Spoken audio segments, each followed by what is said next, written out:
Նվաստացրել են ծեծել, թքել և ջուր լցրել, 21 օր շարունակ պահել պատժախցում։ Կալանավորին խոշտանգելու մասին այսպիսի ահազանգ է ստացվել Աբովյան քրեակատարողական հիմնարկից, որն ավելի հայտնի է որպես կանանց գաղութ։ Ենթադրյալ խոշտանգման զոհը 41-ամյա արաբ Հորդանանի քաղաքացի Մանալն է։ Անձը մեզ հայտնել է, որ հարձակվել են իր վրա, ծեծել են իրեն, իր մարմնի վրա առկա են եղել կապտուկներ եւ այլն, եւ սրանի պատասխան Արդարադատության նախարարությունը դա հիմնավորել է նրանով, որ անձը չի ենթարկվել օրինական պահանջներին եւ այլն եւ ստիպված են եղել ֆիզիկական ուժ կիրառել, մասնավորապես օրինակ ձեռնաշղթաներ են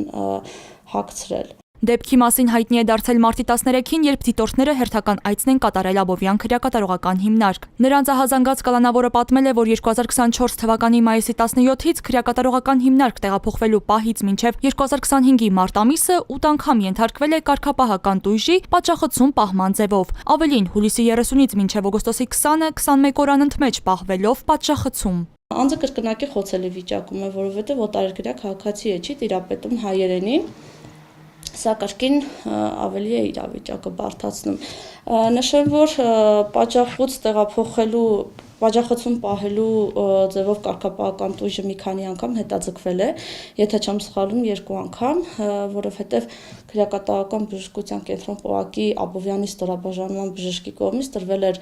եզրակացություն, որ անձի առողջական վիճակը ներկա պահին թույլ չի տալիս, որ վերջինս գտնվի պատժախցում։ Խումբը տեղում ուսումնասիրել է կալանավորի անձնական քարտը, որտեղ նշվել է առաջին տույժը նկատողության տեսքով։ Մանալը ստացել է հիմնարկ ընդունվելուց 5 օր անց կատարած խախտման համար։ Արդեն 10 օր անց եղել է երկրորդ տույժը, այս անգամ 2 օր պատժախցում անցկացնելու մասին։ Անձը անընդմեջ է գտնվել պատժախցում։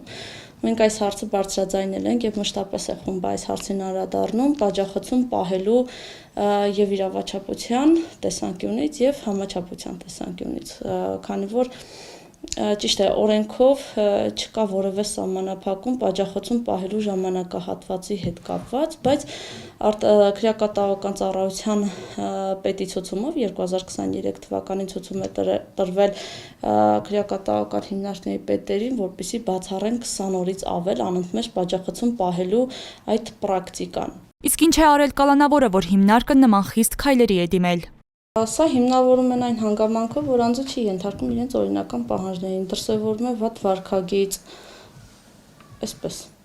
Այսինքն աշխատակիցների նկատմամբ քրեակատարողական հիմնարկներում իրականացվում է առավոտյան ստուգայցեր եւ այլն։ Վերջիններիս հիմնավորմամբ օրինակ անձը իրենց պահանջի համաձայն դուրս չի գալիս խցից, որպեսզի իրականացվի ստուգայց, դրա համար ֆիզիկական ուժ է գործադրվում կամ ինչ որ պահանջ է ներկայացնում, որը որ անձը չի կատարում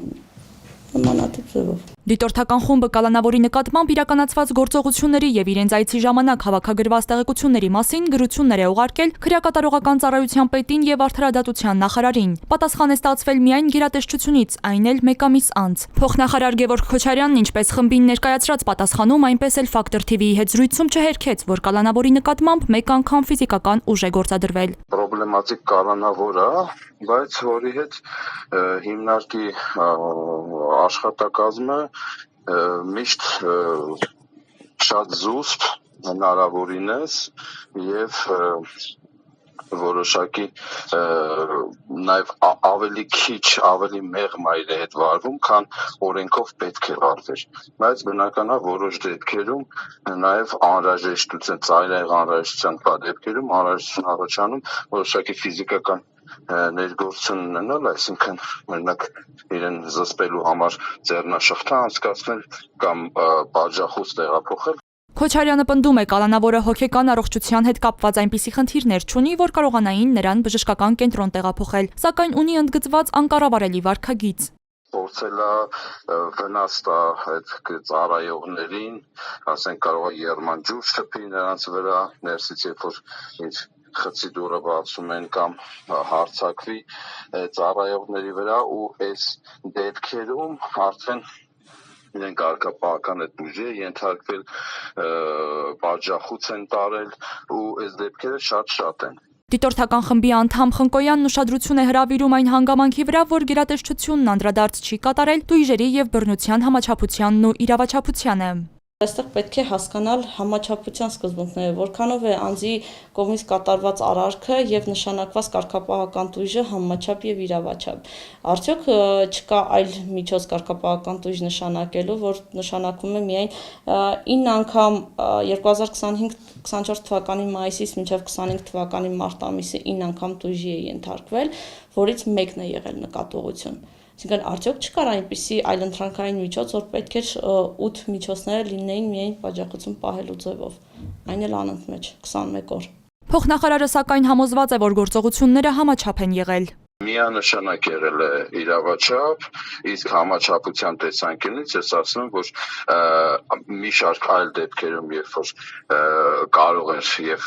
ըստ էության պետք էր որոշակի ֆիզիկական ներգործություն ունենալ, նաեւ չի եղել այդ ֆիզիկական ուժի կիրառումը, իսկ ֆիզիկական ուժ կիրառվելը միայն այն ամենածայրահեղ եւ բացառիկ դեպքում։ Աբովյան քրեակատարողական հիմնարկում կալանավոր մանալի նկատմամբ իրականացված գործողությունների մասով ֆակտոր TV-ին դիմեց նաև քրեակատարողական ծառայությանը, որտեղից եւս նշեցին՝ կինը վատ վարքագիծ է դրսևորել աշխատակիցների նկատմամբ։ Հիմնարկում գտնվելու ընթացքում կալանավորված անձը պարբերաբար խախտել է ներքին կանոնակարգը, կենցաղային հարցերի շուրջ վիճել է խցակիցների հետ, չի ենթարկվել ծառայողների օրինական պահանջներին, դրսևորել է ագրեսիվ վարքագիծ, ընդհուպ տարբեր առարկաներով հարվածներ հասցրել ծառայողներին, թքել նրանց վրա, կծել ծառայողի ձեռքը եւ այլն։ Կալանավորված անձի նկատմամբ կիրառված տույժերի մասին հիմնարկում առկա որոշումների ուսումնասիրությունից ակնհայտ է, որ ՄՀ-ի նկատմամբ տույժի միջոցները կիրառվել են մեղմից դեպի խիստ, նկատողությունից մինչև պատժախուց, սակայն նույնիսկ այս պարագայում կալանավորված անձն իրավահպատակ վարքագիծ չի դրսևորել։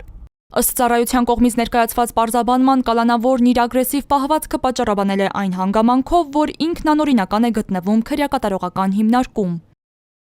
Աշխատանքներ են տարվել կալանավորված անձի մոտ օրինապահ վարքագիծ դրսևորելու եւ ներքին կանոնակարգը պահպանելու, կոնֆլիկտներից զերծ մնալու ուղղությամբ, սակայն վերջինս իր ագրեսիվ պահվածքը պատճառաբանել է այն հանգամանքով, որ ինքն անօրինական է գտնվում քրեակատարողական հիմնարկում։ Ըստ այդմ չի ընդունում ներքին կանոնակարգը, անվստահություն է դրսևորում քննչական մարմնի, դատավորի, քրեակատարողական ծառայողների եւ թարգմանչի նկատմամբ, այդ կերպ արտահայտելով իր դժգոհությունը։